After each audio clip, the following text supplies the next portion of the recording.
Work is an integral part of the American identity.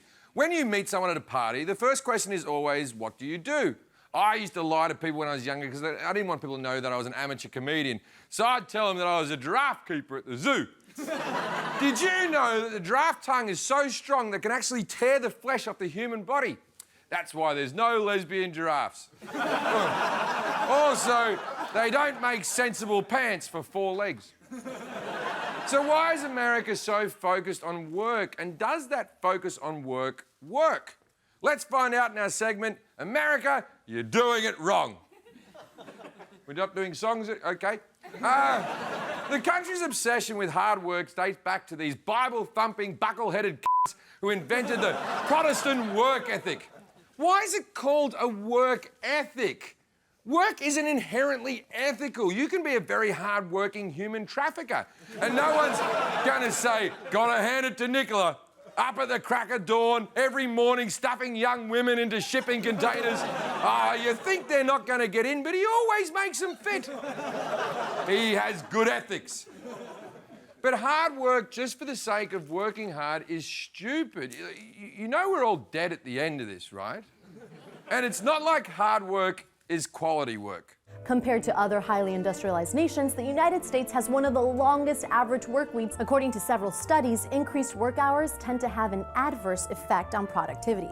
If you work less, you'll be more productive. I've been trying to tell that to Comedy Central, but they say they don't have monthly shows. The 40-hour work week is making us less productive and it's ruining our personal lives. The average American aged 25 to 54 with at least 1 child spends nearly 9 hours a day engaged in work, less than 3 hours for leisure, and a pathetic 1.2 caring for others. Perhaps the most stunning part of our insanely intense work culture is that this country does not require companies to offer parental leave. Parental leave in the US is so bad, they've stopped doing Lamaze classes and just started to teach women how to not let contractions disrupt their presentation. And as you can see, we're doing much better in the 4th quarter.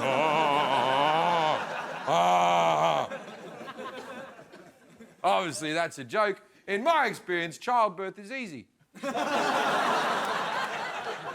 America, you're doing it wrong. It's time to rethink the way we work because happier workers are better workers. And companies around the world are experimenting with a 4-day work week. At a New Zealand-based financial services firm called Perpetual Guardian, starting next month, they will be implementing a permanent 4-day work week after a successful trial this past spring. Stress levels during that time were reduced by 7%. 78% of employees said that they could manage their work-life balance better, and social media surfing dropped by 35%. Okay. I support a 4-day work week, but a financial services firm in New Zealand, how much work do they really have? They've only got about $5 in the entire country. It's just like, oh, Kevin's got some money, bro. Oh, no. I've heard that Dave's also got some money. Oh, we should put all the Pebbles together and put them in a big heap, bro. Oh, I like that, bro. What is 4 Pebbles plus 4 Pebbles? That would be 6, bro, 6. Pebbles are their currency because they're inbred. The way Americans overwork themselves is ludicrous. Pretty much every other industrialised country gives employees 4 weeks vacations. Germany is one of the most generous vacation policies in the world, and they give up to 8 weeks. And they're the ones who lost the war.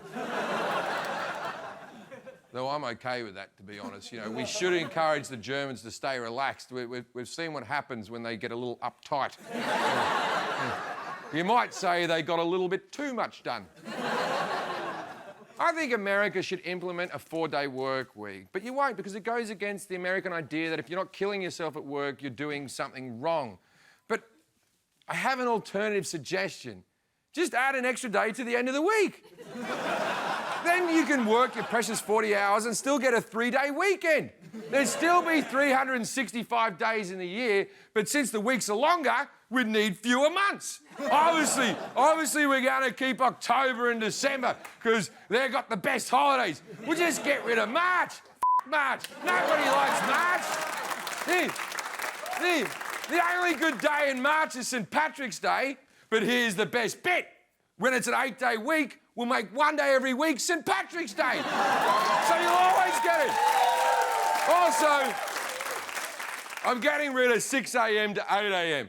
Instead, 12 a.m. to 1 a.m. will now take 3 hours. That way, you'll always leave a party just after midnight. Sure, it will f*** over some shift workers, but you chose to become a nurse. So there you have it, Jim's 8-day week.